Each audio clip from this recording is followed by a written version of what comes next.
Kansas. We're down in Old Town. Every year, the purple martins, after they have had their nestlings and they've had their young, what they'll do is they'll group together in what's called a roost. I always time it during the NBC baseball tournament. If it's during the NBC baseball tournament, that means all these birds will leave their houses. They'll get together at night, probably at sundown. They'll swarm around, which you'll see later on the video.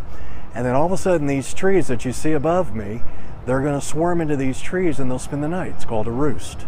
And they do it for self-protection. It keeps the hawks and the owls from, that's their main predators, from eating them at night. So they group together. Tonight, there'll probably be about 10,000 birds will swarm into the area. Right now, there's not a single bird in the sky. But at about 8:45, they'll come in groups of about 1,000. And they'll come from all points of the compass, north, south, east, and west. And they're coming from their houses. The purple martin houses that you see behind people's residences, we all put a house on top of a pole. And if you've driven around and if you see one of those, you'll see that there'll probably be about 6 holes on one side of the house and 6 holes on the other. So they'll nest, they'll have a bunch of young, and they probably come into the area at about March 15th to April 15th. They'll eat, they eat mosquitoes, dragonflies, and things. And then as the young grow, as they hatch and fledge, is what's called when they start flying, the martins will start to outgrow their houses, so they have to find some place for protection.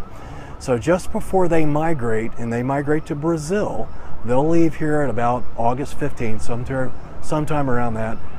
They will actually gather together. It usually starts about July 23rd, somewhere around that time frame, and they'll come in at night. So they've been out feeding all day. They're gaining a bunch of fat so that they can make that flight across the Gulf of Mexico to Brazil. So during the day, they're out around their houses, lakes, wherever, eating mosquitoes, eating bugs, getting fat, getting ready to fly. But at night, they'll come in here and they'll gather together in one large group. It's kind of like a swarm, and then they'll roost in the trees that are above me. It's really cool. It's one of those National Geographic moments.